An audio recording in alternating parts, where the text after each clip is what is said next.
Bakhil itu selalu pelit. Bantu nggak ya? Gitu loh. Perhitungan terus. Kalaupun bantu, ada uang 50.000, 10.000, ada 1.000, cari 1.000. Kalau ada 500 rupiah yang dikeluarkan. Gitu. Majelis Bijak, meneduhkan hati, mencerahkan jiwa.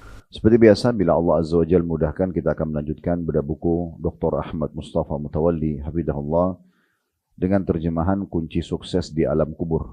Dan selalu kita ingatkan di awal pembukaan isi pengajian, kalau seorang muslim dan muslimah memang harus peduli sekali dengan masalah alam akhiratnya. Karena itu adalah merupakan target utama kita. Dan di sana hanya ada dua tempat, surga atau neraka.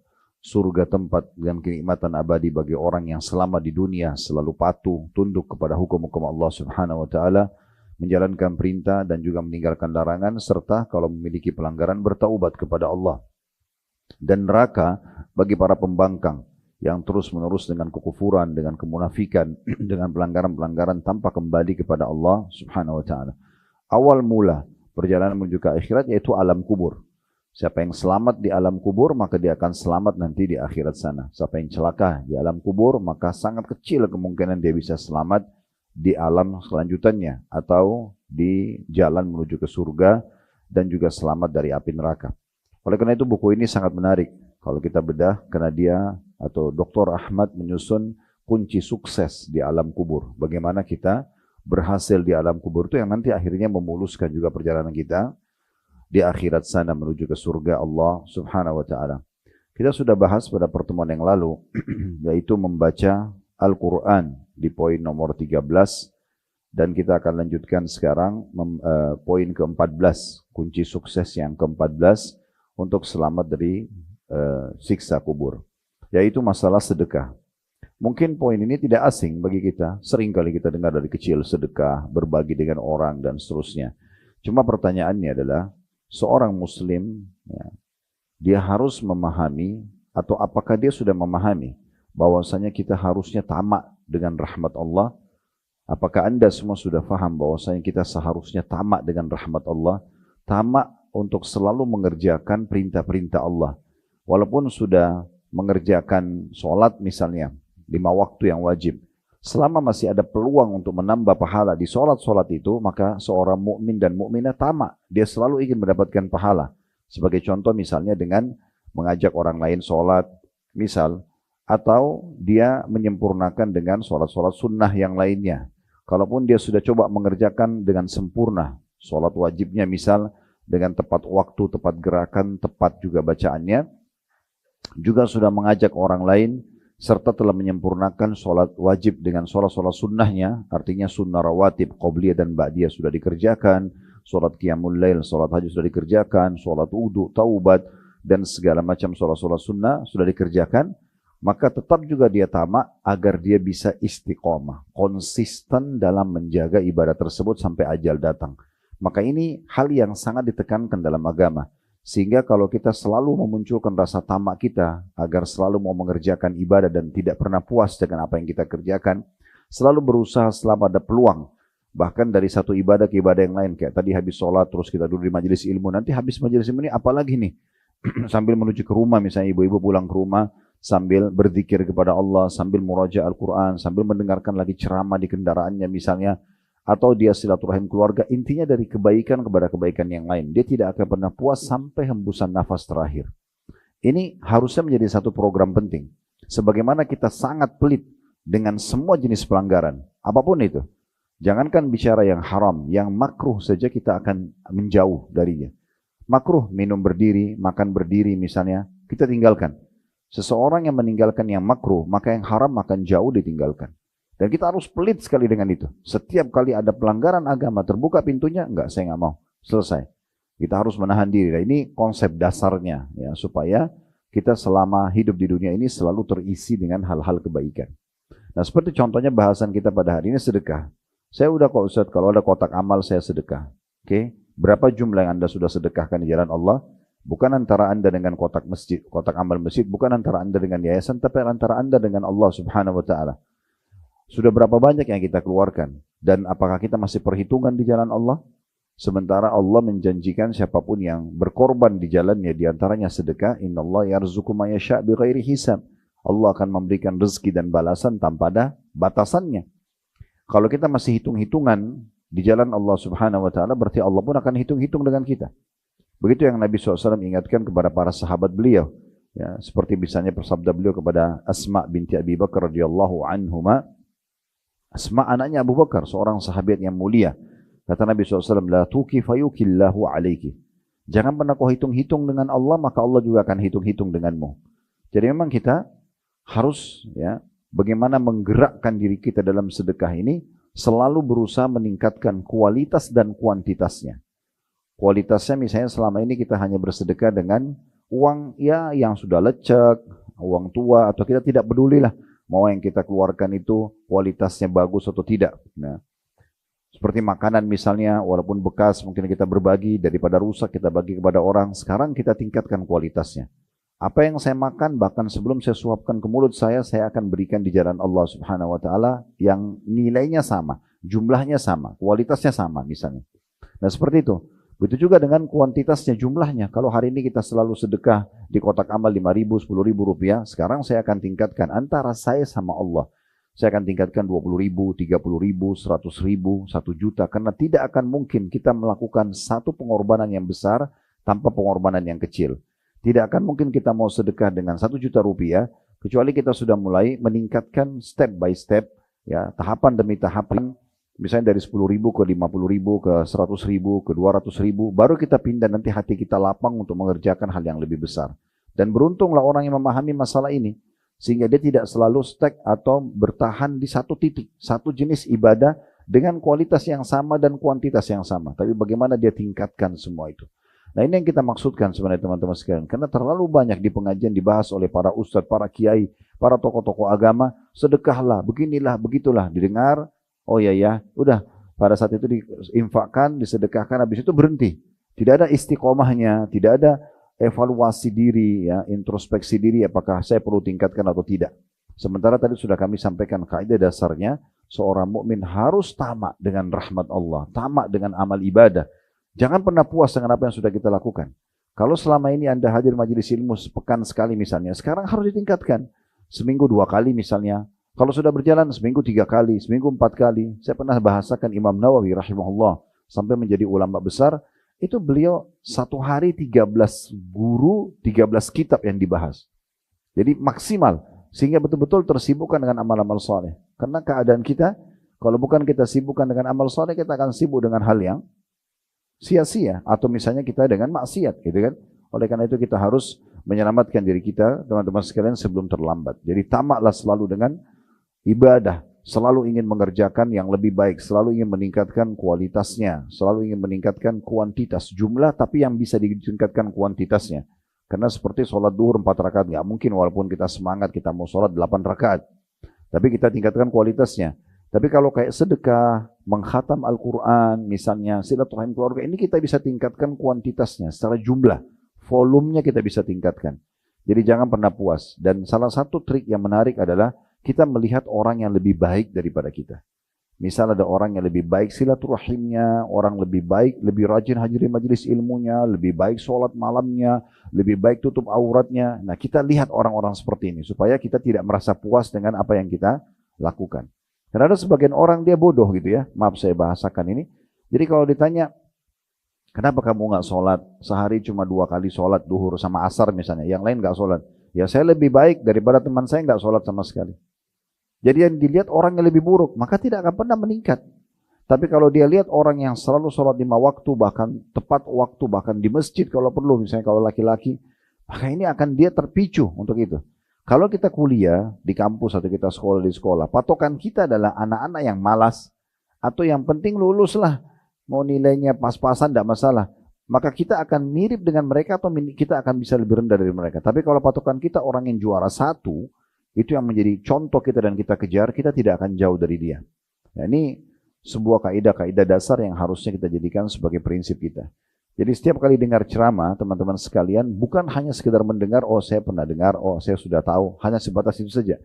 Tapi bagaimana kita mengambil sebuah hikmah, supaya kita bisa bertambah secara kualitas dan kuantitas yang sudah kami sampaikan tadi. Baik, saya akan bacakan dulu Tentu poin nomor 13 dan 14, kenapa 13 ini tidak dituliskan dalilnya? Saya sudah bilang metode yang dipakai oleh Dr. Ahmad ini, hafizahullah, beliau kalau menemukan dalilnya sama, maka beliau gabungkan. Jadi poin nomor 13 membaca Al-Quran, dalilnya adalah yang akan kita bacakan sebentar lagi. Ini pada pertemuan yang lalu, di bulan lalu saya sudah bacakan hadis ini. Tetapi karena poin nomor 14 sedekah berada di satu dalil, satu hadis, sama dengan baca Quran, maka diangkatlah satu dalil. Jadi bukan berarti tidak ada dipaparkan dalil oleh beliau ya. Maka dalil ini yang akan saya bacakan terulang, namun kita lebih banyak fokus nanti ke tambahan syarah atau penjelasan berhubungan dengan sedekah itu sendiri.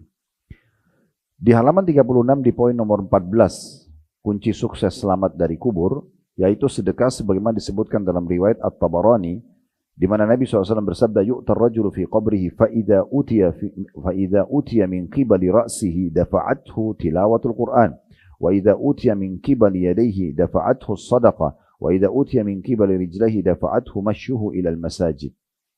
Bila seseorang akan didatangi, maksudnya oleh malaikat mungkar nakir dalam kuburnya, jika ia didatangi dari arah kepalanya, maka amalan membaca Al-Quran akan membelahnya.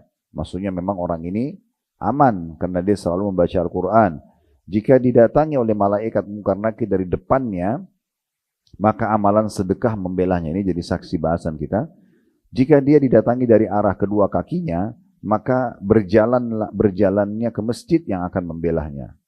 Nah di sini kita bisa lihat bahwasanya di potongan tengah-tengah hadis, kalau malaikat mendatangi dari arah depannya, maka langsung dibela oleh sedekahnya.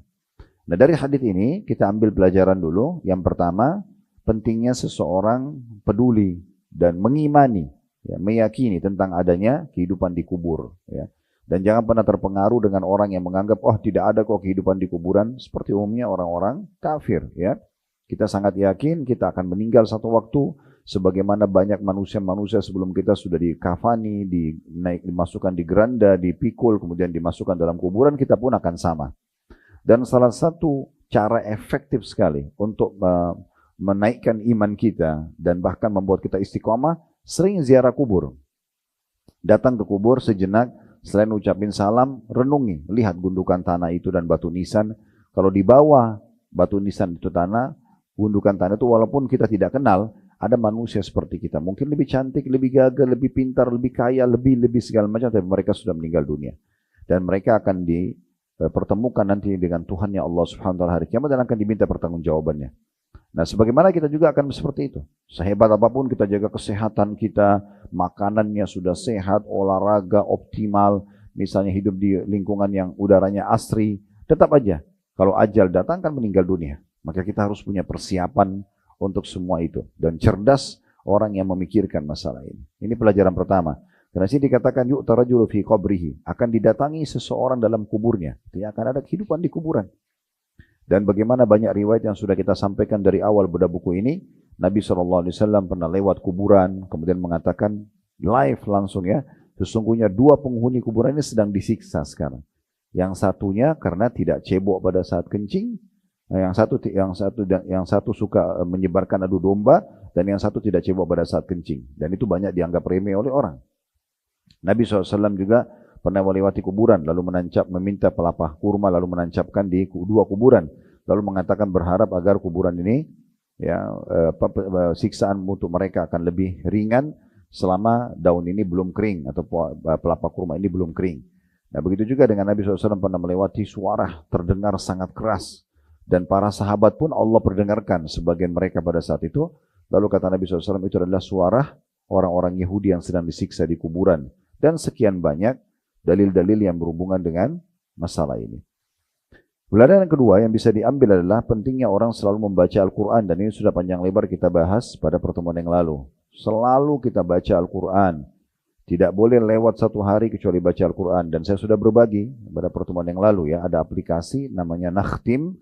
Dan itu aplikasi apa saja sih yang Anda punya di handphone, tidak ada masalah. Yang penting ada aplikasi yang aktif sekali, di mana setiap kita tutup handphone, buka lagi, terus kemudian nyambung ke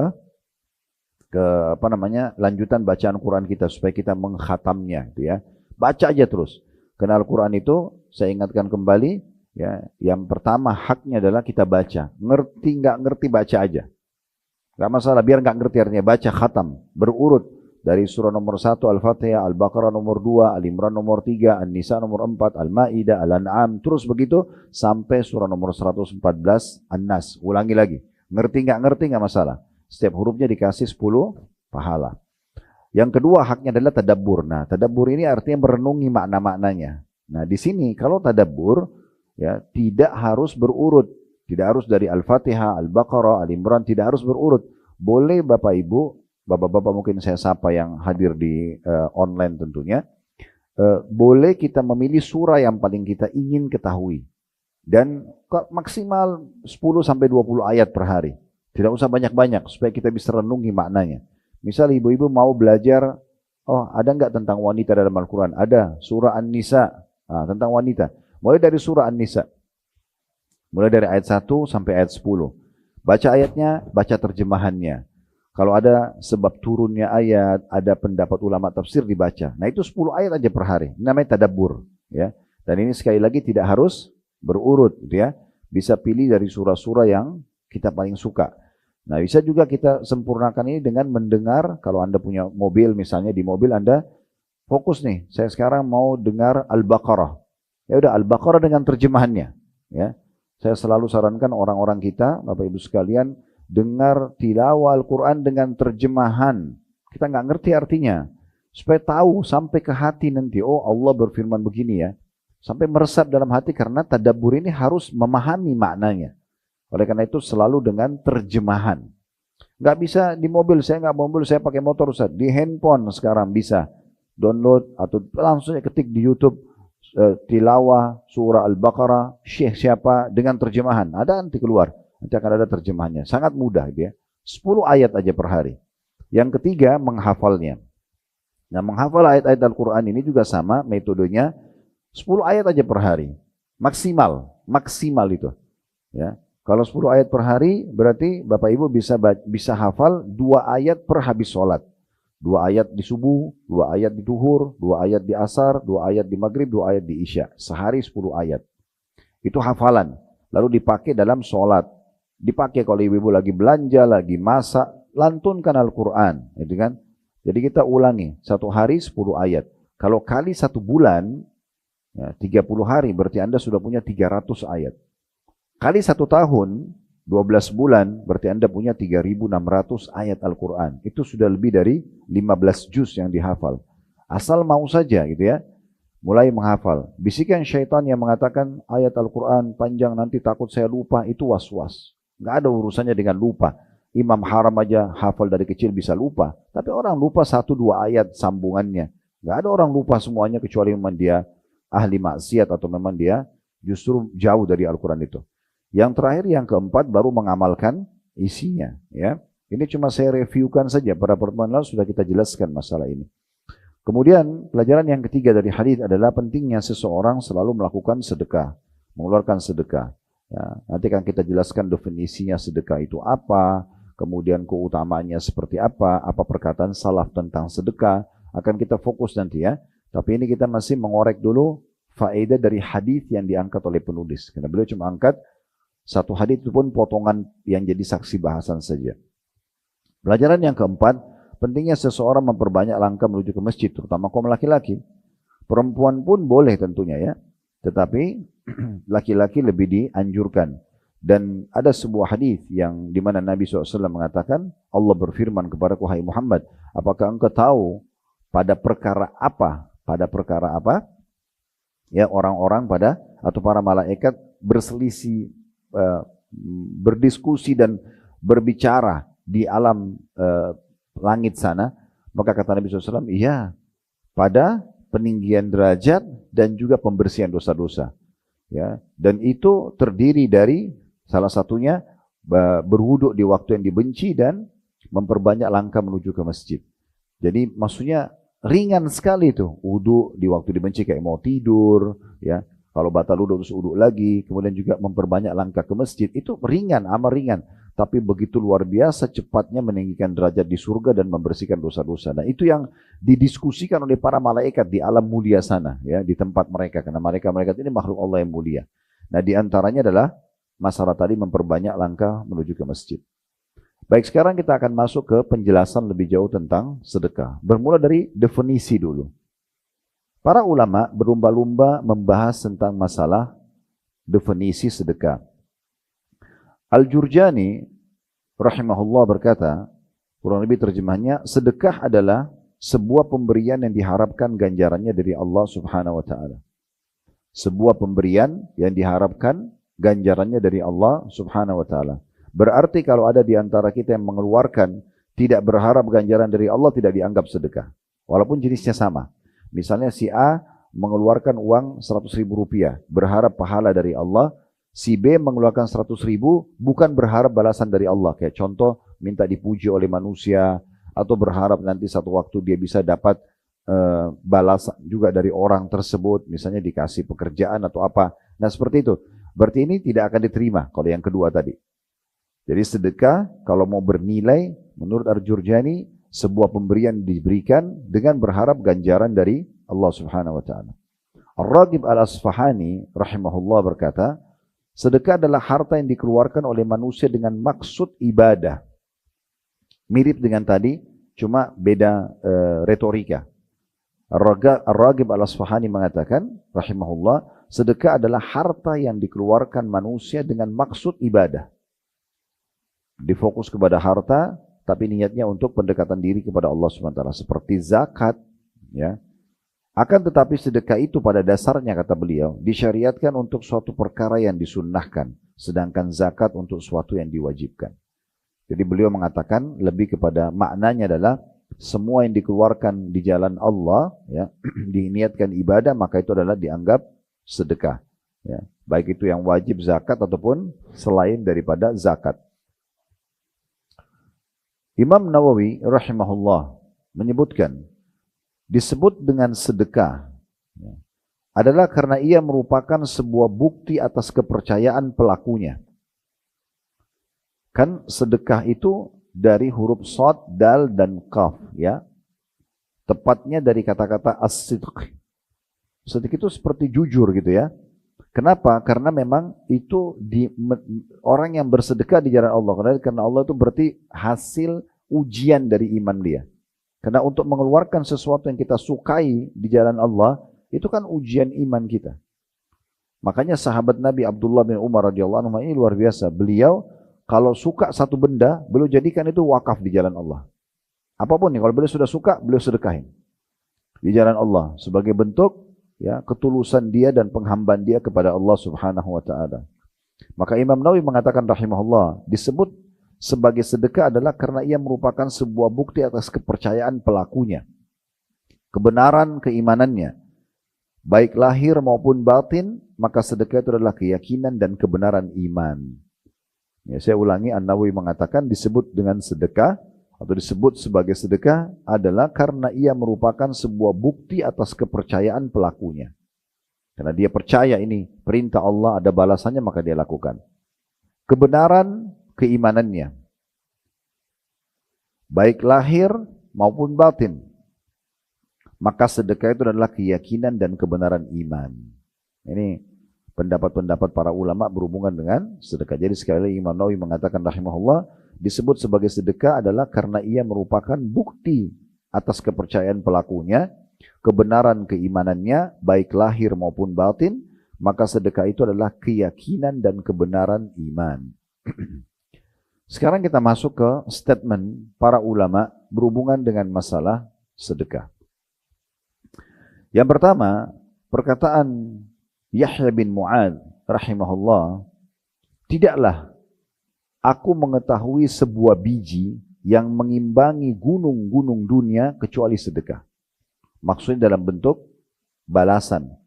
Kita sedekah dengan sebutir beras, misalnya sepotong roti. Misal teman-teman punya buah apel dibagi dua, kecil gitu ya, sebutir kurma, tapi pahalanya bergunung-gunung, seperti gunung dunia. Ini berarti menandakan memang para ulama ya memahami benar tentang masalah bagaimana ganjaran sedekah itu. Namanya Yahya bin Mu'adz rahimahullah. Kemudian juga dinukil Asy-Sya'bi, Abdul Aziz bin Umair, yang lain juga mengatakan seorang ulama rahimahullah, salat itu, kata Abdul Aziz bin Umair, salat itu akan menyampaikan dirimu setengah perjalanan. Puasa menyampaikan dirimu ke pintu sang Raja Allah Azza wa Jal. Sedangkan sedekah menyampaikan dirimu ke hadapan Raja tersebut. Artinya kalau diurut, beliau mengatakan salat itu memudahkan sampai ke perjalanan. Yang menyampaikan kita ke pintu Allah Subhanahu wa Ta'ala adalah dikatakan di situ puasa. Kemudian yang membuat kita langsung berada di hadapan Allah adalah sedekah. Artinya memang sedekah itu tidak dilakukan kecuali orang yang sudah betul-betul mau mengerjakan ibadah-ibadah yang lainnya. Umar bin Khattab radhiyallahu anhu berkata, sesungguhnya amal itu saling berbangga-bangga diri. Lalu sedekah berkata, akulah yang paling baik di antara kalian. Akulah yang paling baik di antara kalian. Tinggal masalah bagaimana pendapat ulama berhubungan dengan sedekah. Bagaimana teman-teman sekalian kita memperbaiki persepsi kita selama ini. Biasanya kita selalu menanamkan atau tertanam di persepsi kita, apalagi ditunggangi oleh syaitan. Kita kalau sedekah, yang butuh adalah penerima. Ya kan gitu. Terbukti kadang-kadang kita masih jengkel kalau ada orang berulang-ulang minta. Terbukti kadang-kadang kita masih menolak sebagian orang yang membutuhkan, pada depan mata sudah jelas dia kelihatan miskin dan membutuhkan. Kenapa? Karena kita berpikir dia yang butuh. Mulai detik ini, di ruangan masjid ini, Bapak Ibu sekalian, ubah persepsi Anda. Yang butuh terhadap sedekah kita, bukan si penerima. Kalau tidak ada penerima, tidak akan dicatat sebagai sedekah. Kita yang butuh dengan mereka. Nah, ini yang dibahas oleh para ulama. Coba contohnya. Dikatakan oleh Al-Laits ibn Sa'ad rahimahullah. Al-Laits ibn Sa'ad seorang ulama yang sangat masyhur di masanya. Beliau mengatakan, barang siapa yang telah mengambil dariku suatu sedekah atau hadiah. Al-Laits mengatakan rahimahullah, barang siapa yang telah mengambil satu sedekah.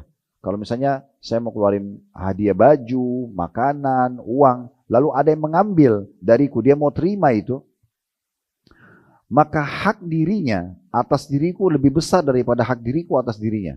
Dia lebih berhak untuk aku hormati daripada dia hormati aku. Kenapa? Karena dia telah menerima apa yang telah aku korbankan kepada Allah Subhanahu wa Ta'ala. Ini statement yang luar biasa. Jadi persepsinya beda. Al-Laits menanamkan sebuah persepsi yang menarik buat setiap muslim. Kalau ada orang yang aku keluarkan sedekah atau hadiah dan dia terima, dia lebih berhak untuk aku muliakan, lebih berhak aku hormati. Kenapa? Karena dia telah mengambil apa yang aku korbankan kepada Allah, tanpa melihat lagi siapa yang menerimanya. Tapi karena dia, melalui perantara dia, sedekah ini bisa sampai ke timbangan amal. Kalau tidak ada yang terima bagaimana? Kan tidak mungkin. Nah, dengan ini kita tidak akan pernah lagi perhitungan, ini orang kemarin sudah saya bantu kok. Nah, bukan orangnya. Sekarang kasusnya adalah sedekah kita tidak sampai ke timbangan amal kecuali melalui orang. Apakah orangnya sama atau orangnya beda? Tidak usah ikuti permainan bisikan syaitan ya. Mau orang ini pahami baik-baik. Mau orang yang sama atau orang yang beda, tidak ada bedanya sama sekali. Intinya kita sedekah. Justru kalau ada orang yang rutin bisa kita bantu, berarti menandakan sudah ada jelas satu sumber yang sudah jelas kita bisa dapat pahalanya. Untuk apa pusing-pusing? Gitu. Ada kerabat kah? Ada orang miskin yang hampir setiap hari depan rumah kita temuin kah? Atau di jalan kita sering kita temuin? Tidak ada masalah. Jangan terkurung dengan orang yang terima. Tapi yang kita harus pikirkan, sedekah ini harus melalui orang-orang ini baru bisa sampai ke timbangan amal. Kalau enggak bisa. Gitu kan? Maka kita lebih fokus kepada sedekah kita. Makanya perkataan Laits ini luar biasa rahimahullah. Beliau sudah faham benar. Beliau mengatakan, kalau seandainya ada orang yang menerima satu hadiah atau pemberian sedekah yang aku keluarkan, maka hak dirinya ya lebih tinggi daripada hak diriku. Aku lebih pantas hormati melihatnya karena dia telah menerima apa yang aku sedekahkan di jalan Allah. Fudail bin Iyad rahimahullah, seorang ulama tabi'in yang sangat masyhur. Beliau mengatakan kepada orang-orang yang menerima sedekahnya. Jadi waktu dia kasih sedekahnya, orang-orang itu terima, lalu orang itu pergi. Dia bilang sama orang di sekitarnya, mereka membawa perbekalan-perbekalan kita menuju akhirat tanpa upah sedikit pun. Hingga mereka meletakkannya di atas timbangan di hadapan Allah Azza wa Jalla. Ini persepsinya luar biasa nih ya. Saya terus terang terinspirasi setelah banyak membaca ini. Mungkin sudah sekian kali saya sampaikan di pengajian statement ini, tapi saya tidak pernah jenuh membacanya. Karena betul-betul memang mengubah persepsi kita selama ini. Jadi Fudail bin Iyad, kalau dia kasih orang, dia senyum, dia gembira. Sambil mengatakan, lihat orang-orang itu. Mereka membawa perbekalan-perbekalan kita ketimbangan amal. Tanpa diupah sedikit pun. Mungkin muncul pertanyaan, gimana Ustaz tanpa upah? Dia terima uang, dia terima makanan, dia terima baju. Iya, karena yang dia sedang terima itu dipakai hanya sebentar. Uang yang kita kasih misalnya ke orang miskin, kan dipakai habis kan? Dia pakai baju, bisa rusak baju itu. Makanan dia makan, hitungan menit selesai, habis. Sebagian jadi nutrisi, sebagian jadi kotoran. Tapi nilainya itu akan tetap sama, bahkan lebih ditimbangan amal. Sehingga sebenarnya diuntungkan kita, bukan mereka. Mereka nggak diupah apa-apa, karena itu habis juga di dunia. Tapi kita tidak habis, nilainya akan dibawa ke timbangan amal hari kiamat. Nah ini persepsi para ulama dalam memahami masalah itu.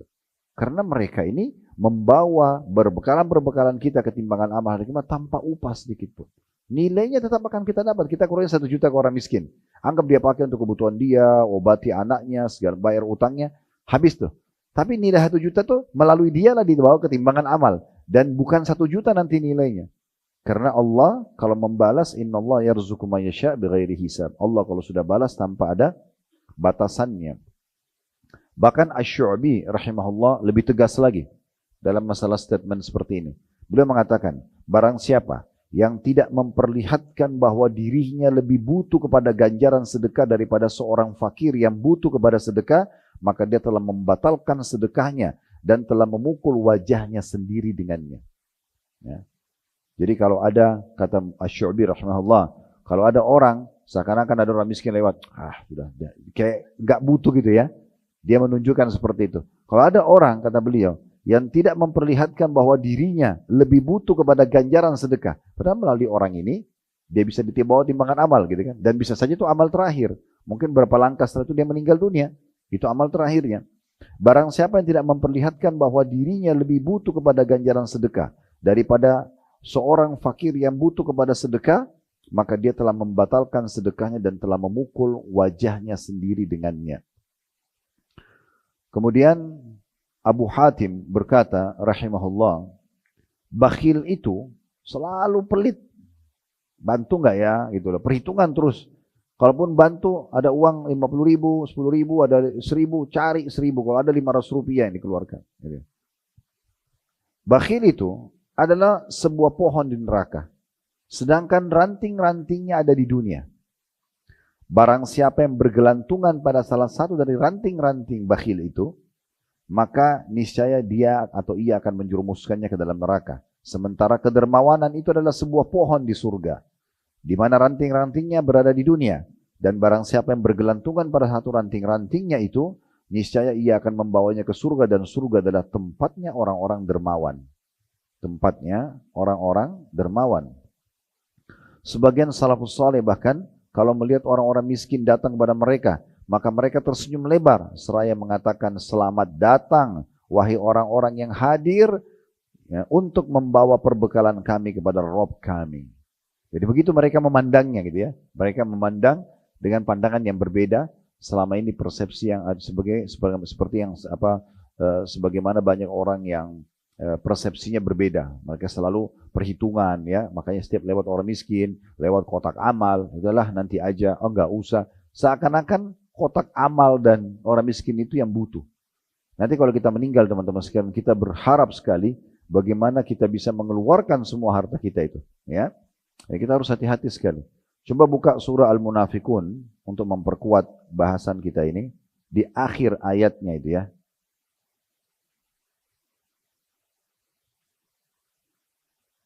Saya coba buka juga di aplikasi Al-Quran.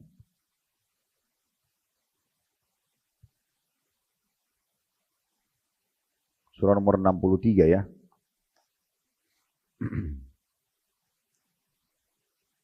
Surah nomor 63 di ayat terakhir ya. Atau 2 ayat terakhir tepatnya.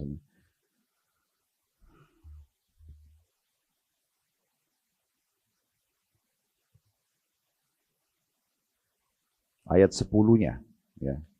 Dan ayat 11 ya. Ayat 10-nya Allah berfirman, wa anfiku mimma razaqnakum min qabli an ya'tiya ahadakumul mautu fayaqula rabbi laula akhartani ila ajalin qaribin fa as-saddaqa wa akum minas salihin. Dan belanjakanlah, maksudnya keluarkan sebagian dari apa yang telah kami berikan kepadamu. Allah tidak minta kita keluarkan seluruh kita punya, keluarkan sebagiannya. Lebih besar dari yang kita tabung lebih bagus gitu ya. Sebelum datang kematian kepada salah seorang di antara kamu. Lalu dia berkata pada saat lihat malaikat maut, ya Robku, wahai Tuhanku, mengapa engkau tidak menangguhkan kematianku sampai waktu yang dekat? Saya tolong berikan aku waktu berapa menit lagi, gitu kan? Untuk apa tujuannya? Dikatakan ya, yang menyebabkan aku dapat bersedekah dan aku termasuk orang-orang saleh. Ini menyesal semua ini orang yang lalu, oh pernah ada orang miskin itu ya, di sana saya tolak. Oh pernah ada kotak amal saya tolak ya. Pernah saya tunda sedekah itu padahal ada masuk di HP saya online misalnya. Dan seterusnya. Itu akan datangkan penyesalan. Karena memang di kematian itu Allah sudah turunkan ayat ini 1400 tahun yang lalu. Akan terjadi penyesalan. Dan penyesalan salah satu kenapa tidak sedekah. Lalu Allah mengatakan di ayat 11-nya. وَلَا يُؤَخِّرَ اللَّهُ نَفْسًا إِذَا جَاءَ أَجَلُهَا وَاللَّهُ خَبِيرٌ بِمَا تَعْمَلُونَ. Dan Allah sekali-kali tidak akan menangguhkan kematian seseorang. Karena kan tadi di ayat 10-nya orang itu minta, ya Rob tolong tunda sebentar saja, biar saya sempat transfer gitu ya, uang saya. Tapi Allah mengatakan di ayat 11-nya, Allah tidak akan pernah menangguhkan sesaat pun kematian seseorang bila datang kematiannya. Dan Allah ya maha mengenal apa yang kamu kerjakan. Jadi ini harus betul-betul kita fahami ya, kalau penyesalan itu akan terjadi bagi orang-orang yang memang melakukan ya suka menunda-nunda amal-amal mereka gitu ya, terutama masalah sedekah ya.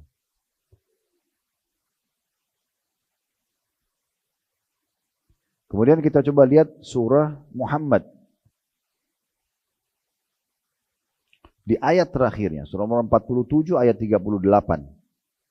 Ini tentang masalah pelit ya, dan bagaimana memang pelit itu hampir disepakati oleh seluruh ulama adalah dosa besar. Dosa besar, ya. Surah nomor 47 ayat 38, ayat terakhirnya. Ayat terakhir surah Muhammad. Allah berfirman, "Ha antum haula'i tud'auna litunfiqu fi sabilillahi faminkum man yabkhal, wa man yabkhal fa innama yabkhalu 'an nafsi, wallahu al-ghani wa antumul fuqara, wa in tatawallaw yastabdil qauman ghairakum thumma la yakunu amsalakum." Ingatlah, kamu ini adalah orang-orang yang diajak untuk menafkahkan hartamu pada jalan Allah. Kamu orang-orang beriman ini memang diajak program syariat, program yang Allah perintahkan untuk menafkahkan, sedekahkan hartamu di jalan Allah. Maka di antara kamu ada yang kikir, bakhil. Dan siapa yang kikir sungguhnya dia hanyalah kikir terhadap dirinya sendiri. Dia nggak paham sebenarnya yang dia sedekahkan itulah harta dia yang sebenarnya. Karena nilainya 500.000, sejuta, 50.000 yang kita keluarkan, itu nilai harta yang kita bawa ke akhirat. Kalau yang kita beli makanan, pakaian, itu ditinggal, nggak akan dibawa ke akhirat gitu. Sungguhnya dia pelit dengan dirinya dia sendiri. Dan Allah lah yang memerintahkan kalian sedekah, yang maha kaya. Sedangkan kamulah orang-orang yang miskin atau berkehendak kepada Allah. Dan jika kamu berpaling, tidak mau tetap bersedekah, tetap masih mau pelit, niscaya dia akan mengganti kamu dengan kaum yang lain dan mereka tidak akan seperti kamu. Kalian pelit, Allah akan datangkan. Kita lewatnya orang miskin, nggak mau bantu. Allah datangkan hambanya yang lain yang mau bantu orang itu. Luputlah dari kita. Kan begitu. Jadi kita yang rugi sendiri, bukan orang itu yang rugi. Bukan orang miskin yang rugi. Bisa saja dia pergi terus kita nggak akan ketemu lagi. Nah ini harus hati-hati dan terlalu banyak dalil-dalil tentang masalah larangan bakhil ya. Oleh karena itu perkataan Abu Hatim ini sebenarnya beliau ingin menyentuh secara keimanan. Ini bukan hadis ya. Beliau mengatakan bakhil itu sebuah pohon di neraka karena memang dia dosa besar. Ranting-rantingnya di dunia. Siapa yang bergelantungan mulai bakhil perhitungan di jalan Allah, maka berarti akan mengajaknya masuk ke neraka.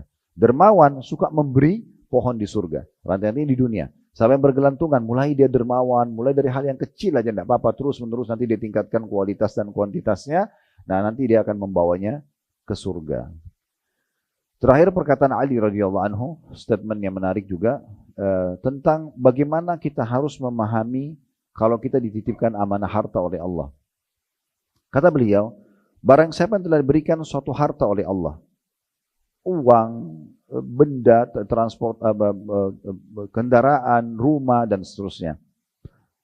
Terutama masalah uang yang masih bisa dikelola ya. Mungkin kalau rumah, kendaraan ini kan kita pakai. Tapi uang misalnya bisa teman-teman kelola, masih bisa diberikan orang, bisa diinvestasi, dan seterusnya. Barang siapa yang telah diberikan suatu harta oleh Allah, maka hendaklah ia menyambung kekerabatan dengannya. Justru dia harus lebih banyak memperhatikan kerabatnya. Dimulai dari kedua orang tuanya, kerabatnya, penuhi kebutuhan mereka, silaturahim dengan mereka gitu ya.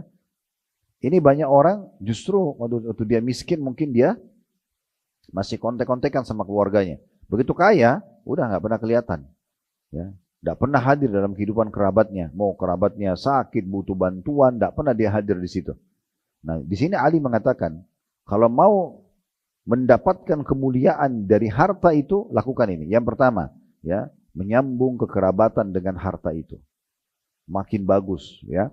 Dengan hubungan kekerabatannya. Kemudian yang kedua, memperindah jamuan buat tamunya. Kalau dia biasanya dulu hanya bisa hidangin teh hangat sama 2-3 potong kue, sekarang dia bisa siapkan makan. Main course-nya, makan beratnya misalnya ya. Dia bisa tamu pulang dititipkan hadiah dibawa pulang sama dia, memperindah buat tamu. Tingkatkan kualitasnya dan kuantitasnya karena kita sudah bertambah. Nah, gitu. Kemudian yang ketiga, menolong seseorang yang membutuhkan. Siapa saja minta, kasih, bantu. Ingat, kepentingannya buat kita, bukan buat dia. Dia hanya akan habis di dunia. Dia akan makan makanan itu, dia akan pakai baju itu, dia akan pakai uang itu. Tapi kita sedang membawa nilai itu ketimbangan amal melalui dia. Itu persepsi yang harus ditanamkan, membantu orang yang membutuhkan. Kemudian yang keempat, membebaskan tawanan pada orang-orang yang ditawan, ya. Di medan perang oleh musuh biasanya ditebus dengan harta. Biasanya ditebus dengan harta. Kemudian selanjutnya, yang kelima ya, Ibnu Sabil. Orang yang terputus jalan. Jadi kalau ada orang yang terputus jalan, misalnya datang dari Surabaya ke Jakarta, tiba-tiba butuh transportasi, nah kita kasih ya, contohnya. Kemudian yang selanjutnya yang keenam, orang-orang fakir miskin. Kalau tadi kan yang sebelumnya, orang yang membutuhkan itu bisa kaya bisa miskin. Tapi ini khusus orang-orang miskin, dia tidak pernah lewatkan mereka kecuali pasti dia terlibat membantu. Ya, tentu semampunya. Selanjutnya para mujahidin, seperti teman-teman kita sekarang di Palestina. Ini orang-orang yang harusnya dia libatkan dengan hartanya supaya mendapatkan keberkahan. Nah selanjutnya kata beliau, dan dia bersabar atas musibah menimpa hartanya. Jangan pernah mengkhayal teman-teman, oh saya sudah sukses di usaha saya, maka nanti semua pegawai saya akan jujur. Ada saja pegawai yang curang, manipulasi data. Jangan pikir, oh ini harta tidak akan pernah berkurang, akan berkurang. Orang utang tidak semuanya bayar, ada yang tidak bayar. Ya. Ada orang yang investasi atau kita investasi lalu dia curang, itu terjadi. Ujian ada dalam harta tersebut.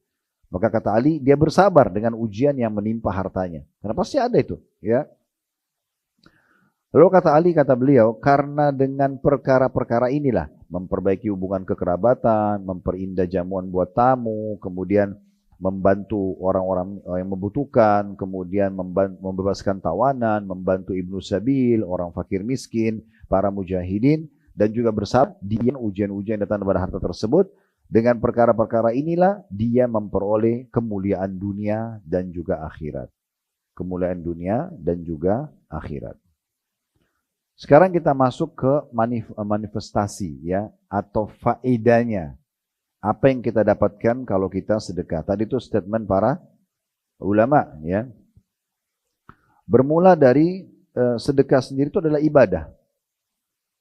Terlepas daripada nanti dibalas lagi oleh Allah dengan rezeki juga ya. Dia sendiri ibadah. Maknanya ibadah, kita lihat di dunia balasan itu tidak, tetap akan ada di timbangan amal hari kiamat. Karena memang Allah menjadikan sedekah adalah bagian daripada perintah. Sebagaimana Allah jelaskan dalam surah At-Taubah ayat 103. Allah Subhanahu wa taala berfirman, At-Taubah 103. Khudh min amwalihim shadaqatan tutahhiruhum wa tuzakkihim bihi wa shalli 'alaihim inna salataka sakanun lahum wallahu samii'un 'alim. Ambillah zakat dari sebagian harta mereka, dengan zakat itu kamu membersihkan dan mensucikan jiwa mereka, ya. Dan berdoalah untuk mereka, sesungguhnya doamu itu menjadi ketentraman jiwa bagi mereka dan Allah Maha mendengar lagi Maha mengetahui. Makna daripada kata ulama tafsir tutahhiruhum, membersihkan mereka, maksudnya membersihkan dari dosa-dosa mereka dan dari sifat kikir, dan watuzakihim, dan mensucikan mereka, menunjukkan kepada suatu bentuk penghiasan diri dengan hal-hal yang mulia dan baik. Ya, karena sedekah adalah pembersih, pensuci, penggugur, dan juga ya, penggugur kesalahan dan dosa-dosa, serta juga penyebab peninggian derajat. Jadi sedekah di sini ibadah, sekaligus dia menjadi pembersihan dosa-dosa, sekaligus peninggian derajat. Jadi banyak sekali manfaat-manfaatnya gitu ya. Dan terlalu banyak ayat yang berbicara tentang masalah kalau sedekah itu adalah bagian dari perintah agama. Di antaranya surah Al-Anfal ayat 24. Allah SWT berfirman, Ya ayyuhalladzina amanu istajibu lillahi walir rasuli idza da'akum lima yuhyikum wa'lamu anna Allah yahulu bainal mar'i wa qalbi wa annahu ilaihi tuhsyarun. Hai orang beriman, penuhilah seruan Allah dan seruan Rasul. Apabila Rasul menyuruhmu kepada sesuatu yang memberi kehidupan untukmu, ketahuilah bahwa Allah membatasi antara manusia dan hati, dan kepadanya lah kamu akan dikembalikan. Ya. Dan yang dimaksud di sini istajibu lillahi walir rasul, jawablah seruhan Allah dan Rasul, adalah diantaranya sedekah. Begitu juga dalam firman Allah dalam surah Asy-Syura ayat 47. Asy-Syura ayat 47. Istajibu li rabbikum min qabli an ya'tiya yawmun la maradda lahu min Allah ma lakum min malja'in yawma idzin wa ma lakum min nakir. Patuhilah seruan Tuhanmu sebelum datang dari Allah suatu hari yang tidak dapat ditolak kedatangannya, maksudnya hari kiamat. Kamu tidak memperoleh tempat berlindung pada hari itu dan tidak pula dapat mengingkari dosa-dosamu. Maka orang-orang beriman, dia akan selalu menyeru, menjawab seruan-seruan Allah, diantaranya sedekah. Karena memang itu diperintahkan oleh Allah Subhanahu wa ta'ala. Ayat yang lebih menekankan tentang masalah sedekah ada juga dalam surah Ibrahim ayat 31 yang berbunyi, Qul li ibadiyalladzina amanu yuqimus salata wa yunfiqu mimma razaqnahum sirran wa alaniyatan min qabli an ya'tiya yaumun la bay'un fi wala khilal. Ibrahim ayat 31. Katakan, hai Muhammad, kepada hamba-hambaku yang telah beriman. Ini khusus untuk orang-orang yang telah beriman. Dan insya Allah mudah-mudahan kita termasuk ini. Hendaklah mereka mendirikan sholat. Jangan pernah tinggalin sholat. Jaga kualitasnya, jaga waktunya, jaga bacaannya, jaga kehusyuannya. Kemudian menafkahkan sebagian rezeki yang kami berikan kepada mereka secara sembunyi-sembunyi atau terang-terangan. Tidak ada orang tahu atau orang lihat. Tidak peduli. Walaupun orang lihat tidak peduli. Dia tinggal kontrol hatinya supaya jangan sampai dia ria, gitu kan. Sebelum datang hari kiamat yang pada hari itu tidak ada jual beli dan tidak ada persahabatan. Ya. Begitu juga dalam surah Al-Baqarah ayat 254. Allah Subhanahu wa taala berfirman, Al-Baqarah 254, Ya ayyuhalladzina amanu anfiqu mimma razaqnakum min qabli an ya'tiya yaumun la bay'un fi wala khullatun wala syafa'ah wal kafiruna humudz zalimun. Hai orang beriman, belanjahkanlah di jalan Allah sebagian dari rezeki yang telah kami berikan kepadamu sebelum datang hari yang pada hari itu tidak ada lagi jual beli, tidak ada lagi syafaat, pertolongan. Dan orang-orang kafir itulah adalah orang-orang yang zalim. Kemudian yang kedua, sedekah itu akan menjadi penaung dan pelindung bagi seseorang pada hari kiamat nanti. Di saat kita lagi menghadapi panasnya mahsyar, semua kita akan dibangkitkan hari kiamat, akan diminta pertanggungjawaban dari amal-amalnya gitu ya. Namun ada sebagian orang yang selamat nanti dari panasnya matahari di mahsyar itu.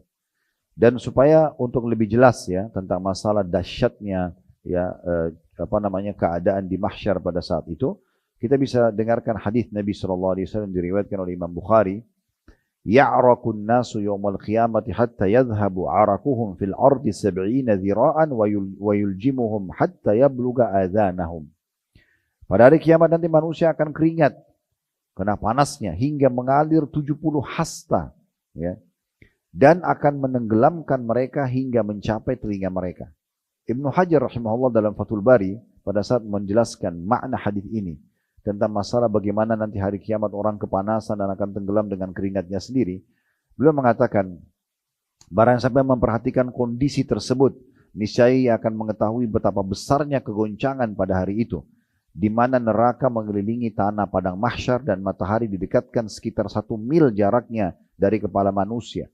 Dan seorang perawi hadis mengatakan, saya tidak tahu 1 mil itu dalam hadis, karena Nabi SAW mengatakan matahari akan dekat 1 mil.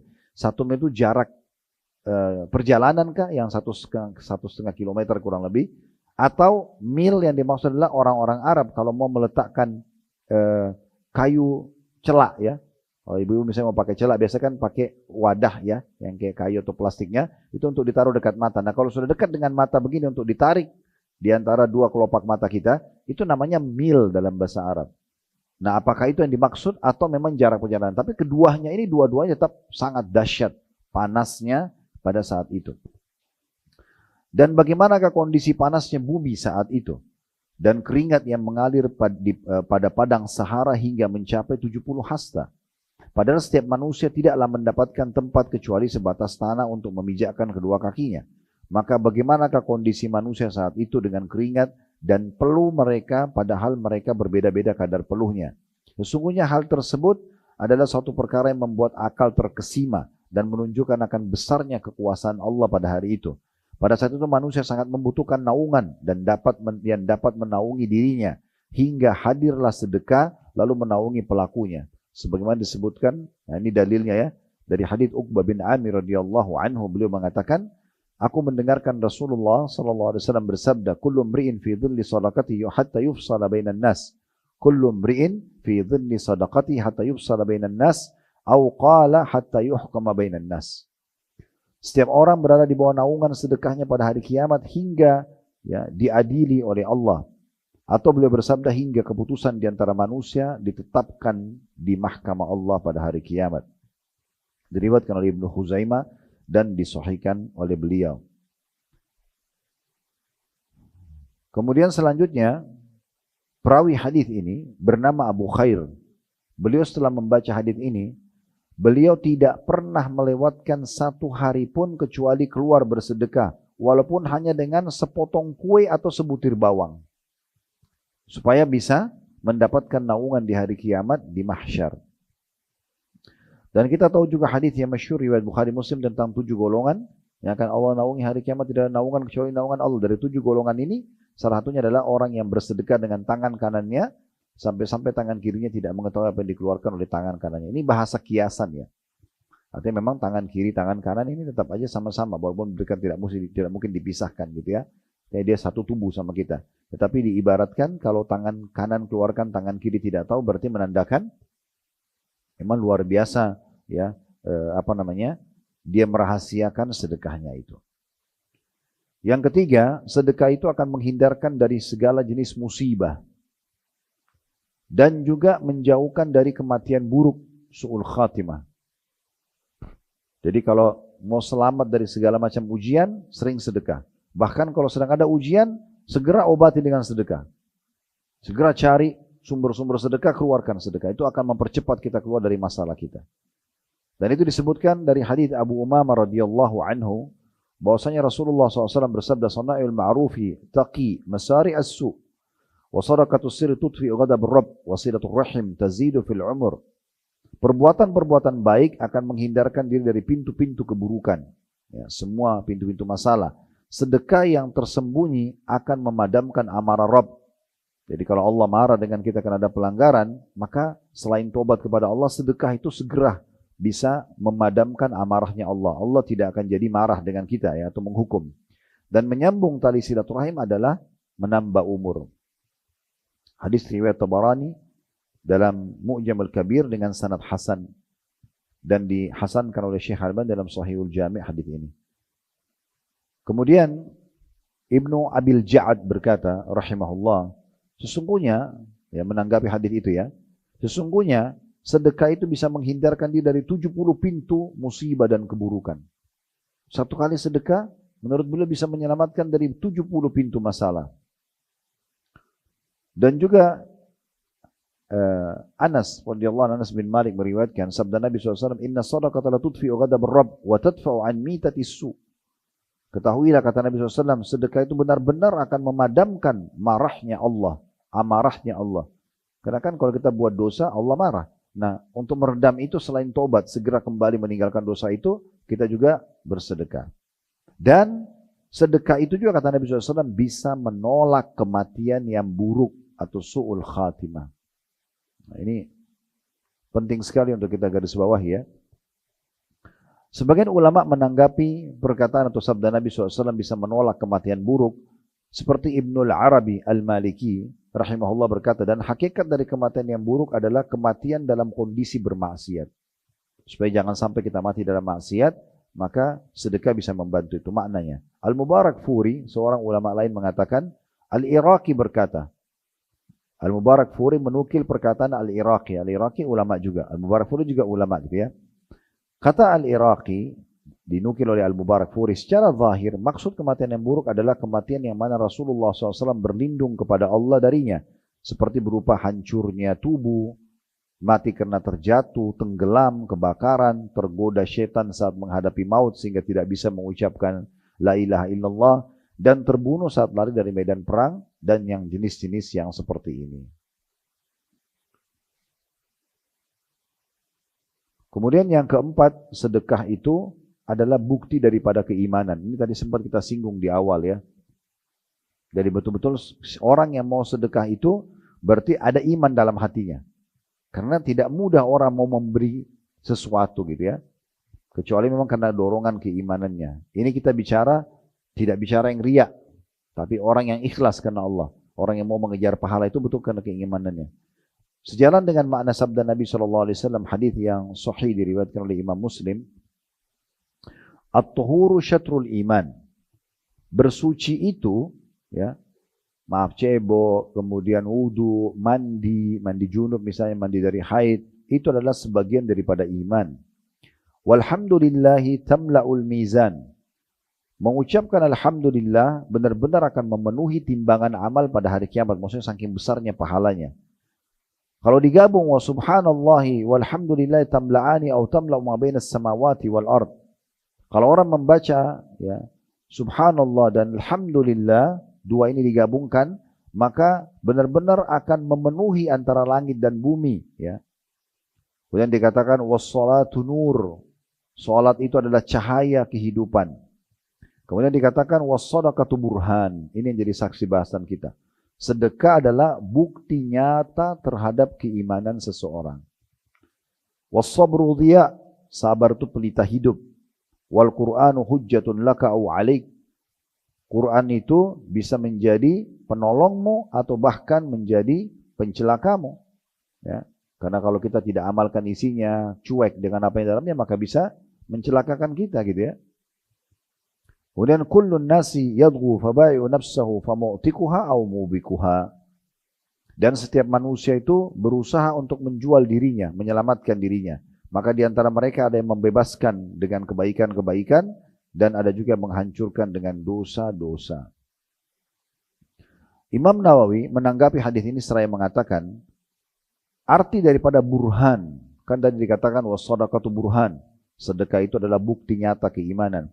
Bahwa sedekah itu betul-betul hujjah atau argumentasi yang kuat dan dalil atas keimanan pelakunya. Karena seorang munafik tidak mau melakukannya, karena ia tidak meyakininya. Lalu bagaimana baru barang siapa yang bersedekah, maka dapat diambil sebagai bukti keimanannya, sebagai bukti keimanan. Yang kelima, sedekah itu bisa menyelamatkan juga pada hari kiamat ya. Ini poin mirip-mirip ada tadi poin yang sebelumnya, tapi ini lebih khusus hadis tentang orang akan selamat nanti pada hari kiamat. Di timbangan amal, salah satu yang paling banyak membantu orang adalah sedekah.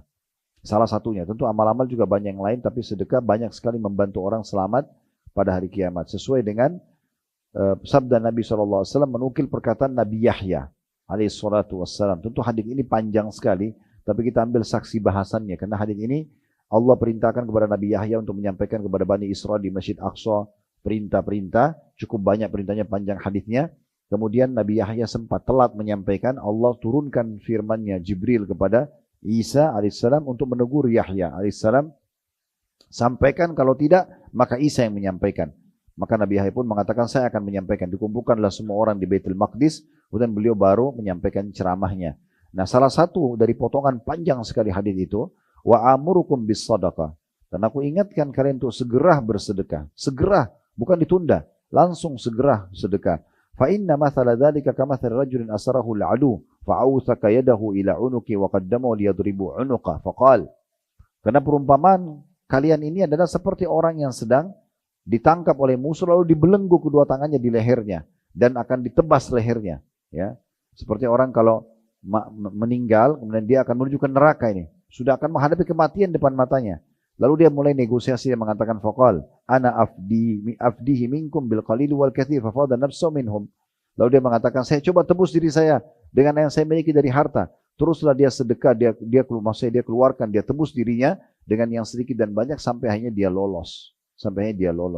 Maknanya adalah memang hadis ini menunjukkan bahwasanya sebagaimana Ibnu Qayyim berkata rahimahullah, hadis ini ya, menunjukkan atau merupakan perkataan di mana burhan adalah bukti daripada keimanan seseorang dan menunjukkan bagaimana besarnya pengaruh sedekah yang menakjubkan dalam hal menolak berbagai macam bencana walaupun dari seorang yang jahat atau dari seorang yang berlaku zalim, bahkan dari orang kafir sekaligus, karena Allah SWT akan menolak darinya berbagai macam ujian dengan sedekah itu. Hal ini sudah suatu perkara yang telah dimaklumi di antara manusia, baik yang terpelajar ataupun tidak terpelajar. Yang keenam, Allah Subhanahu wa taala akan mengganti semua yang disedekahkan. Lalu apa yang membuat kita khawatir, ya? Serta juga akan mendapatkan doa malaikat. Orang yang sedekah itu akan diganti oleh Allah, tidak ada keraguan dalam masalah itu. Kalau kita tahu akan diganti, kenapa kita khawatir? Dan yang menjanjikan adalah Sang Pencipta Allah. Diambil dari potongan ayat surah Saba, surah nomor 34 ayat 39, ya.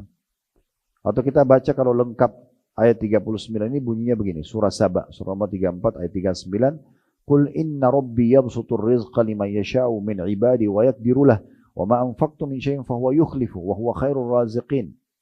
Katakan hai Muhammad, sampaikan kepada umat manusia, sungguhnya Tuhanku melapangkan rezeki bagi siapa yang dikehendakinya di antara hamba-hambanya dan menyempitkan bagi siapa yang dikehendakinya. Kalau Allah mau Allah kasih lapangkan, kalau Allah mau hukum, Allah tahan. Dan barang apa saja, ini jadi saksi bahasan kita, yang kamu nafkahkan maka Allah akan menggantinya atau pasti akan menggantinya. Dan dialah Allah sebaik-baik pemberi rezeki. Di dalam sebuah hadis yang diriwayatkan oleh Imam Muslim di nomor 993 dari hadis Abu Hurairah radhiyallahu anhu, Nabi SAW mengatakan, hadis qudsi, kalau Allah tabaraka wa ta'ala, Allah yang maha berkah dan maha tinggi berfirman, ya bna Adam, unfik alaik, wahai anak Adam, berinfak di jalanku, aku akan berinfak kepadamu atau akan memberikan rezeki yang luas kepadamu. Jadi akan digantikan pasti, tidak ada keraguan dengan masalah itu. Jadi kan yang biasa buat orang ragu bersedekah itu, nanti berkurang harta saya, ya. Ini dapat lagi enggak sih? Nah, itu yang ditepis dengan poin ini adalah tadi. Tidak usah ragu, pasti Allah akan ganti, dan Allah kalau mengganti jauh lebih besar dari apa yang kita keluarkan. Tidak ada itu di dalam syariat Allah, kita berinfak 50.000 kita dibahas 50.000, tidak ada. Minimal 10 kali lipat, bahkan berlipat-lipat ganda. Tetapi di sini yang perlu kita garis bawahi, jangan balasannya selalu dianggap sama, ya. Karena misalnya kita berinfak 50.000, saya akan dapat 500.000, kali-kalinya begitu, bukan. Tapi bisa saja 50.000 itu Allah kasih kita kesehatan 1 tahun, ya. Mungkin dikasih kebahagiaan ya selama hidupnya. Jadi hal yang lebih besar daripada sekedar uang kertas atau uang gitu, ya. Nah, seperti itu. Dan juga hadis Nabi SAW yang sahih diriwayatkan oleh Bukhari Muslim, kata Nabi SAW, ma min yaumin yusbihul ibadu fi illa wa malakani yanzilan. Tidak ada hari di mana hamba-hamba Allah tiba di pagi harinya kecuali Allah turunkan 2 malaikat. Fayaqul ahaduhuma, salah satunya berkata, Allahumma a'ti munfikan khalafa. Ya Allah, berikanlah orang-orang yang berinfak itu ganti. Berikanlah orang-orang yang berinfak itu ganti. Wa yaqulul akhar, yang satu lagi malaikat mengatakan, Allahumma a'ti mumsikan talafa. Ya Allah, berikanlah orang-orang yang pelit itu kebinasaan. Kata Imam Nawawi rahimahullah menanggapi hadis ini, ya, artinya Allah turunkan malaikat, malaikat itu berdoa, yang satu mengatakan lapangkan rezeki orang yang berinfak, yang satu mengatakan hancurkan, binasakan orang yang bakhil. Beliau mengatakan, para ulama mengatakan infak tersebut adalah dalam ketaatan. Ini juga penting ya. Karena ada juga orang, dia traktir temannya tapi di diskotik. Tapi untuk berzina. Nah, ini tidak masuk dalam bahasan ini. Ya, tidak masuk dalam infak yang mendapatkan doa malaikat kebaikan. Tapi harus dalam ketaatan. Akhlak-akhlak terpuji untuk keluarga dan tamu. Sedekah-sedekah dan sebagainya yang tidak tercela dan tidak berlebih-lebihan. Sedangkan menahan dari infak yang tercela adalah menahan dari hal-hal tersebut. Ya.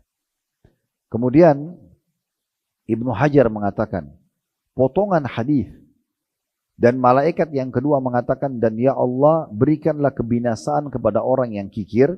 Kata beliau adalah doa untuk kehancuran ini mengandung dua makna. Maknanya hancurkan harta itu sendiri dan hancurkan jiwa orang yang pelit. Dan bukan mustahil dua-duanya terjadi. Nah, ini penting sekali ya. Kemudian yang ketujuh, pahala sedekah tidak pernah terputus ya. Apalagi kalau kita cerdas, kita ya memilih sedekah-sedekah jariah ya, kayak wakaf tanah ya gitu ya. Kemudian bangunan ya, buat anak rumah yatim ke masjid ke apa itu sedekah jariah ya. Sebab Nabi SAW bersabda, hadis yang masyhur, hadis yang diriwayatkan oleh Imam Muslim, idza mata ibnu Adam inqata amalu illa min thalath. Kalau anak Adam meninggal terputus sumber pahalanya kecuali dari tiga. Yang pertama sedekatin jariyah, sedekah yang terus mengalir, au ilmin yuntafa'u bihi, atau ilmu yang bermanfaat, au waladin shalih yad'u lahu, atau anak saleh yang mendoakannya.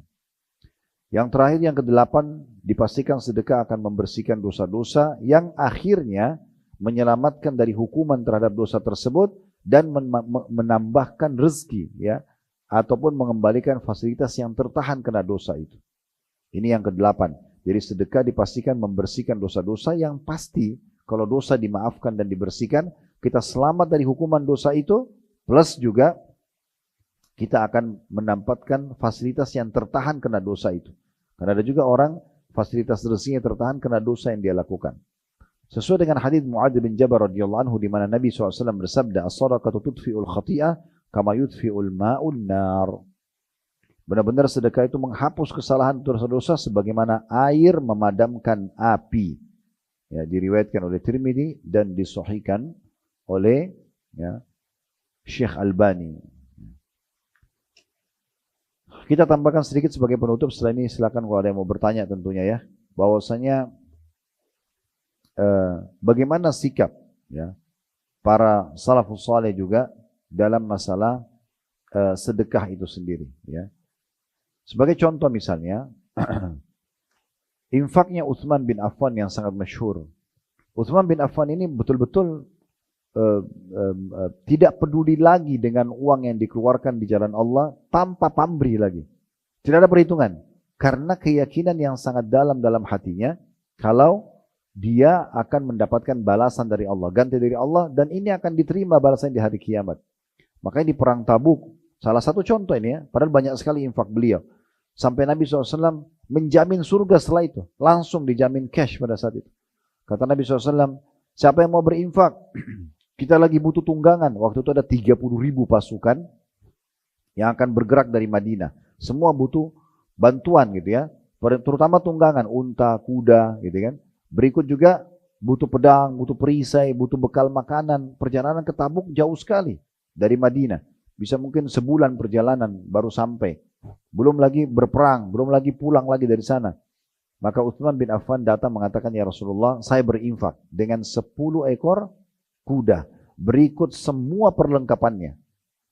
10 ekor kuda ini kuda perang, bukan kuda biasa. Ya, dan sudah lengkap sama pedangnya, perisainya, baju perangnya, bekalnya, pergi dan pulang. 10 ekor. Kata Nabi SAW, bagus saya Utsman. Lalu Nabi bilang lagi, siapa yang lagi mau berinfak? Utsman kira tadi sudah cukup. Utsman bilang, masih butuh ya Rasulullah, saya infak lagi 10 ekor kuda. Lengkap juga. Jadi sudah 20 ekor. Kata Nabi SAW, bagus saya Utsman. Siapa lagi mau berinfak? Utsman bilang lagi yang ketiga kali, ya Rasulullah 10 ekor lagi. Terus begitu sampai sudah 90. 90 ekor kuda, kalau sekarang itu kayak apa ya, tank ya. Karena ini sudah siap dipakai perang. Sudah 90 Nabi masih bilang, Bagus Utsman. Siapa lagi mau berinfak? Kata Utsman, ya Rasulullah, kuda saya sudah habis. Tersisa unta. Maka saya akan sempurnakan dengan unta. Sehingga saya begitu riwayatnya. Maka disempurnakan, maka jadi 100 ekor. Setelah itu, Nabi SAW pun mengiklankan. Karena sudah cukup, sudah ada 100 ekor tunggangan. Ada satu sumur di Madinah dibutuhkan untuk mengambil air supaya mujahidin isi. Kalau masa kita mungkin botol minum, masa itu kendi-kendi mereka untuk perjalanan minum sepanjang perjalanan. Tapi kebetulan yang punya sumur ini orang Yahudi, gitu kan. Dan dia pelit, gitu kan. Maka Nabi SAW bilang, siapa yang beli sumur rumat namanya itu, dia akan masuk surga. Maka Utsman datang ke sana langsung beli dari Yahudi itu. Belum dia minum seteguk air, sudah ini wakaf untuk jalan Allah gitu ya. Maka apa kata Nabi SAW, kesimpulan dari semua itu, tidak ada lagi yang bisa menahan Utsman masuk ke surga hari ini kecuali kematian. Jamin surga. Jadi jiwanya itu sudah mencintai sedekah seperti kita cintai pelit itu. Ya. Lah iya, karena kan kasih nggak ya? Utsman tidak ada begitu. Pokoknya langsung apa saja kesempatan. Jadi dia lebih suka itu. Dan memang ini saya lihat ya. Kalau kita sudah melatih diri kita, terbiasa untuk suka sedekah, nanti kita kayak ketagihan. Dan itu ternyata setelah saya sampaikan di pengajian begini, ada satu jemaah datang bilang sama saya, Ustadz saya praktikin, betul-betul saya ketagihan dengan sedekah, karena saya keluarin, langsung datang balasannya. Saya duduk di rumah datang uang miliaran. Ya. Tapi memang dia Masya Allah kalau membantu orang, luar biasa, keluarin sana miliaran, banyak orang yang dibantu sama dia. Tapi dia bilang, saya jadi akhirnya penasaran dan ketagihan. Ternyata saya keluarnya saya dikasih sama Allah. Dikasih terus dan tidak pamrih gitu kalau Allah kasih. Yang penting tulus karena Allah ya. Orang kalau tulus karena Allah itu enggak hitung-hitungan. Jangan dari awal. Nih saya keluarin 1 juta berarti ya pasti 10 juta nih. Ya. Berapa menit lagi nih, berapa hari lagi misalnya. Ya, itu hitung-hitungan sama Allah. Tapi itu faktanya. Ya. Dan saya lihat rata-rata jemaah kami yang berangkat umroh ataupun haji ya, atau yang interaksi sama kami dari pengajian, itu yang terbuka pintu rezeki yang luar biasa. Itu memang yang loyal sekali. Yang luar biasa gitu. Dia loyal sekali. Dia suka kasih orang, suka berbagi. Makanan, pakaian, segala macam. Kasih semua orang. Itu pasti luar biasa. Rezeki terbuka. Ya. Allahu a'lam. Itu yang kami ketahui. Kemudian juga ada dinukil oleh Ayyub bin Wa'il. Ini tentang sedekahnya Abdullah bin Umar. Dia mengatakan Ibnu Umar pernah diberikan 10.000 dinar, ya, 10.000 dirham.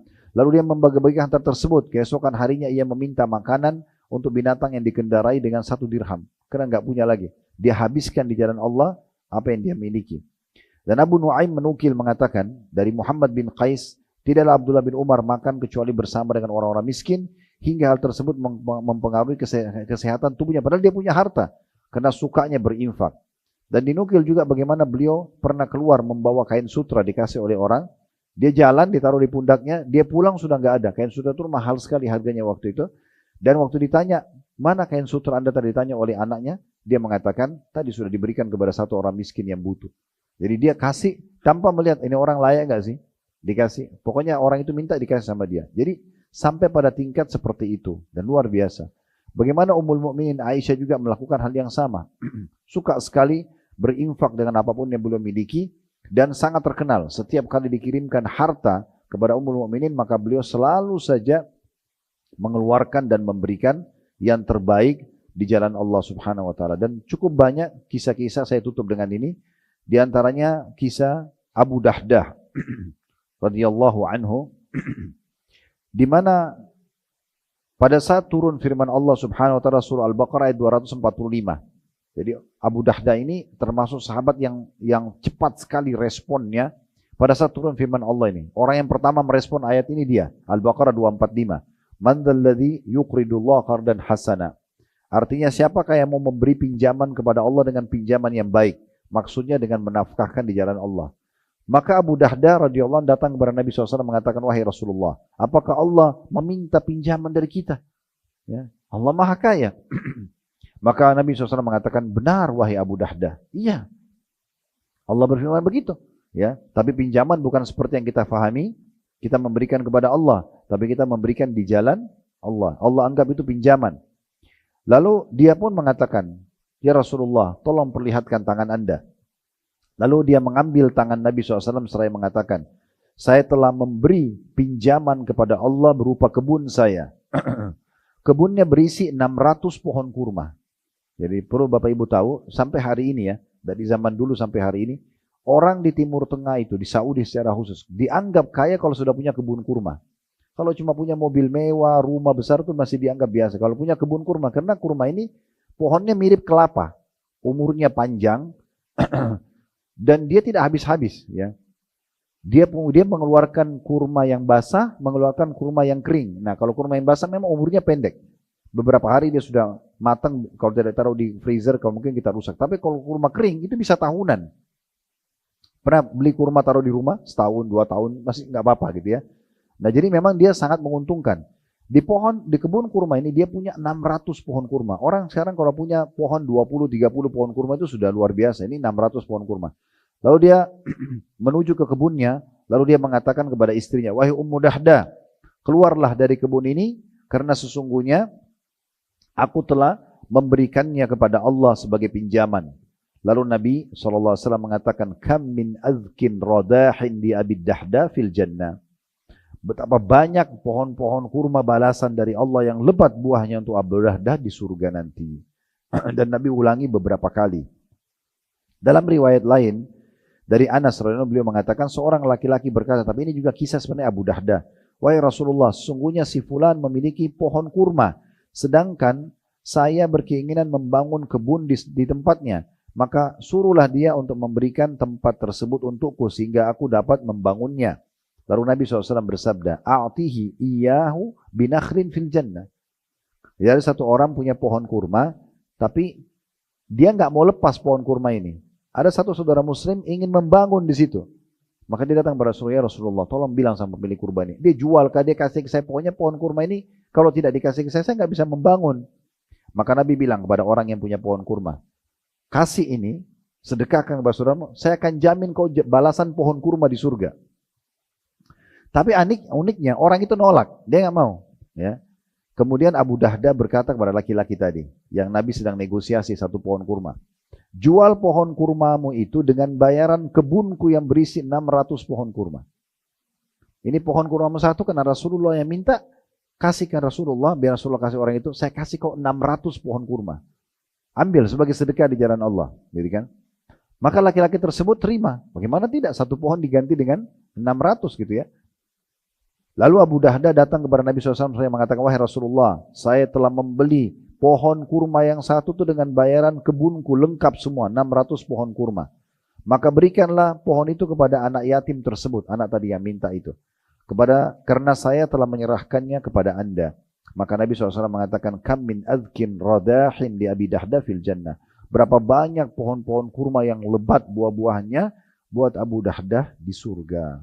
Nah ini termasuk hal yang luar biasa yang harus kita ketahui. Terakhir penutupnya kisah Abu Talha radhiyallahu anhu. Abu Dahdah sama Abu Talha pada penutup kisah kita. Kalau Abu Talha berbeda lagi, sama mirip dengan sedekah dengan kebun kurma ya. Diceritakan oleh Anas radhiyallahu anhu bahwasanya Abu Talha adalah sahabat Ansar yang paling banyak hartanya di Madinah berupa pohon-pohon kurma, dan harta yang paling dicintai sebuah kebun namanya Bayruha ya. Dan ternyata Bayruha itu menghadap ke masjid, maksudnya di depan masjid gitu ya. Dan Rasulullah sallallahu alaihi wasallam memasukinya lalu minum dari air segarnya. Ketika kata Anas turun firman Allah Subhanahu wa taala dalam surah Al-Imran ayat 92. Ini ayat yang lain. Kalau tadi Abu Dahdah kan kisahnya adalah turunnya surah Al-Baqarah 245. Kalau Abu Talha turunnya Al-Imran ayat 92. Semua masalah infak. Lan tanaru birra hatta tunfiqu mimma tuhibbun wa ma tunfiqu min syai'in fa innallaha bihi alim.